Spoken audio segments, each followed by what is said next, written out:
Hey, what's up guys? I'm ThioJoe, and today we got the Daydream View VR headset. This is the one for the Pixel and Pixel XL. They sent a voucher that was included, so when you bought this, you also got the Daydream. So I thought what we could do today is open this up real quick, do a really quick unboxing, and then afterwards I'll do some tests, tell you guys how it works, do like a mini review so you guys know what this is all about. So why don't we get started? This should be pretty fun. All right, so the moment of truth. All right, so here's the remote. This is the one that you use to control stuff. So it's a pretty simple remote here. It says what these buttons do. This is a touchpad actually at the top, so you can use that to control stuff, almost like a mouse. Then you got the volume buttons on the side, these little clickies. And then we have the app button, I guess. I don't know what that means. And then the home button. So I'm assuming these are just gonna do different functions. And then there's a little light right here that's kind of lighting up a little bit. I don't know if you can see that. I must have accidentally turned it on. And then to charge it, there's actually a USB Type-C port on the bottom right here. Moving on, I can kind of see it in there already. Why don't we slide this out real quick? All right. It really is being a challenge. So here it is. Now this feels really cool. They said in the announcement for this, it does feel like it's a nice cloth material.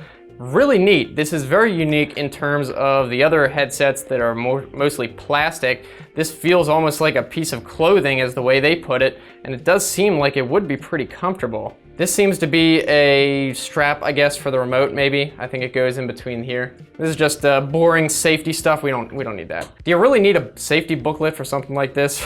Just use common sense, don't bump into anything. It looks like that might be it. So this is all you get, and the outside of the box says explore new world, your personal cinema. You can watch movies, get in the game, designed for comfort, very neat. So let's see how this works. You pop it in the phone, I guess you just sit it there and strap it in. Pretty straightforward. It looks kind of goofy with the phone in there, but I mean, it's pretty simple. You don't have to set it up or anything. All right, so I'm gonna go try this out for a while, and then I will come back and tell you guys all about it. All right, so it's actually a few days later, and I've been using this occasionally. So here are my thoughts on it. Now, first of all, we can talk about comfort. It's actually not that comfortable. I mean, as far as you would expect, it's not bad, but for long viewing sessions, you're probably not gonna wanna wear it very long. In my case, at least, the reason is that all the pressure goes on this part, on the top. So all this doesn't really distribute along your face. So it's kind of like one piece of pressure on your face, so it's kind of uncomfortable. There's no top band like you get on the Vive and the Oculus Rift. All the stress keeping it on your face is on the front. So it's not exactly that comfortable. It's comfortable enough where you're not gonna wanna rip it off your face. You can wear it for like probably 10 minutes with no problem, but if you're gonna wanna watch something for an hour, probably not gonna happen. Now let me talk about the remote though, because this is probably the best part of the system. It works really well. You got the volume on the side, you got the two home buttons on the front. Very simple, but it is a 3D sensor remote. And you point it, it's not tracking in 3D obviously, because there's no tracking, but when you move it around, it does track really well in the headset. So that's all through Bluetooth and gyroscopes. So you use this to point, and I found it to be very intuitive, very comfortable to use this, very just easy. Oh, you want to point at that, you want to point at that, click and go. It's really nice. As for how the screen actually looks in here, I have the Pixel XL, which is a 1440p screen, and I'd say it actually looks pretty good. The screen door effect is there, but I don't think it's really that much worse at all, if anything, than the high-end VR systems like you get on the Oculus Rift or the Vive. It's noticeable if you look for it, but if you're not really looking for it, you won't really notice it. However, that being said, I don't think it's good enough resolution for watching videos. Like if you wanna watch a movie or something, then what happens is it creates like a virtual big movie screen. So you're not even getting the full resolution of the screen in the field of view, and then it's really cut in half.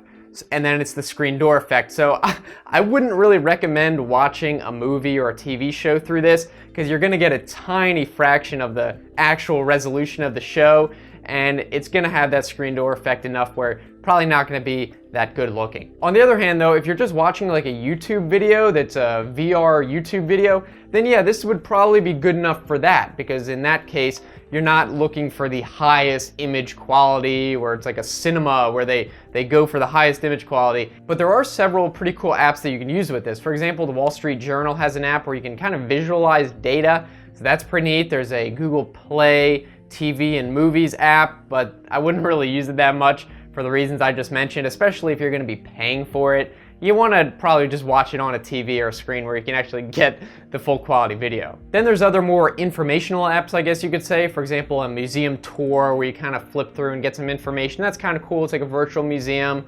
There's like tours around the world. You can kind of see other locations. Google Maps, for example. So those are kind of neat. But everything kind of seems to be a bit gimmicky. I mean, it is an entertainment device, don't get me wrong. So it is kind of entertaining for a little while, but not for super long sessions. Though if you have never used virtual reality before, it is awesome to try it out on here. I think you will be very impressed. The main downside though, and this is not just for this, but also other phone VR systems, is that the refresh rate on the Pixel, as far as I know, is only about 60 Hertz.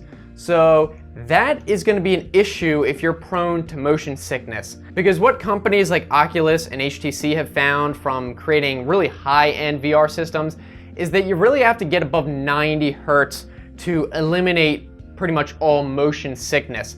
And this is only 60 Hertz. And even though it is a low persistence screen, I found myself getting a little bit dizzy if I moved too much, or sometimes it would stutter, or sometimes the tracking, which just uses a gyroscope, is a little bit off. You'd get a little bit of motion sickness just for a moment. And I think if you're really prone to that, if you're not used to VR, if you've never used it before, that would be really unsettling. And if you have ever gotten motion sickness from like an Oculus DK2 or something like that, you know that if you get motion sickness from VR, it kind of lasts all day if it's bad enough. You feel like crap the whole rest of the day. It doesn't stop when you take it off. So I think they made a big mistake by only limiting the screen to about 60 Hertz.